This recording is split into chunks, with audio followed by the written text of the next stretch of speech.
Hello guys, स्वागत है आपका मेरे यूट्यूब चैनल पर। तो आज मैं आपको बताऊंगी जयशंकर प्रसाद जी का जीवन परिचय, जो कि 12th में हमारे हिंदी के एग्जाम में आता है, हिंदी साहित्य के पेपर में। तो हम शुरू करते हैं कि जो जयशंकर प्रसाद थे उनके जीवन परिचय, उनके जीवन में क्या क्या हुआ था।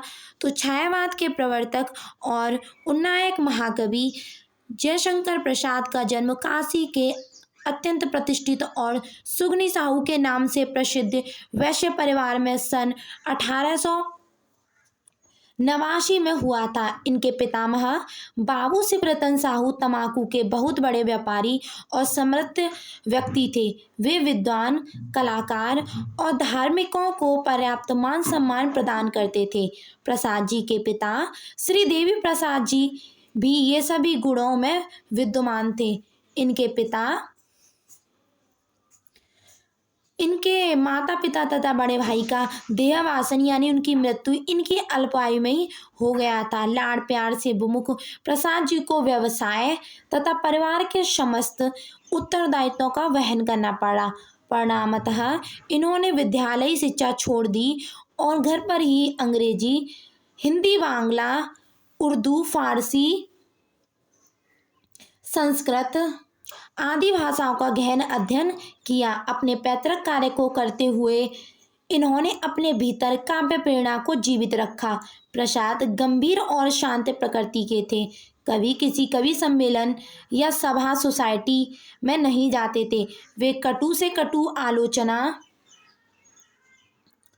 का भी उत्तर नहीं देते थे। वे साहित्यिक वृत्ति के व्यक्ति थे तथा शिव के उपासक थे। मांस मदिरा से दूर रहते थे, स्वाभिमानी और विनम्र थे। अंततः 15 अक्टूबर 1937 को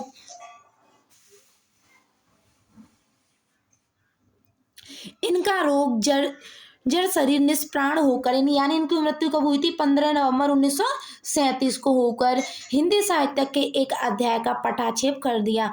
अपने 48 वर्ष के छोटे से जीवन में प्रसाद जी ने हिंदी साहित्य को अनेक रत्न प्रदान किए। इनकी जो प्रमुख कृतियां वो है चित्राधार, प्रेम पथिक, झरना, आंसू, लहर, कामायनी, उर्वशी। ये इनकी दो प्रसिद्ध रचनाओं में मानी जाती हैं, कामायनी और उर्वशी।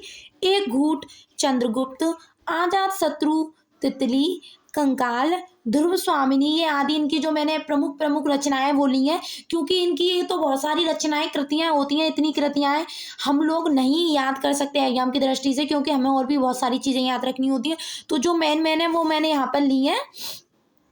प्रसाद जी मूलतः छायावादी कवि थे। तो प्रसाद जी किस युग के कवि थे? छायावादी युग के। प्रेम और सौंदर्य इनके काव्य के प्रधान विषय रहे तथा मानवीय संवेदना उसका प्राण है। प्रसाद जी ने अपनी प्रारंभिक रचनाएं ब्रज भाषा में की थी तथा बाद में खड़ी बोली का प्रयोग किया। आधुनिक हिंदी काव्यों में प्रसाद जी का स्थान सर्वोच्च है। हिंदी साहित्य में तुलसीदास कि श्री रामचरितमानस के बाद दूसरा स्थान कामायनी को ही दिया जाता है ना। इसी से अगर हिंदी साहित्य में जो प्रथम स्थान श्री रामचरितमानस को, जो कि तुलसीदास जी की है, उनको दिया जा रहा है, और सेकंड नंबर पे कामायनी जो कि जयशंकर प्रसाद की रचना, उनको दिया जा रहा है।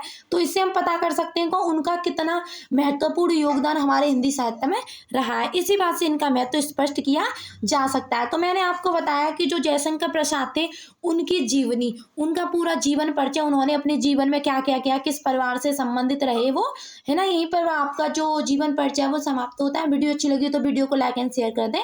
चैनल पर नए हैं तो चैनल को सब्सक्राइब भी। Thank you for watching.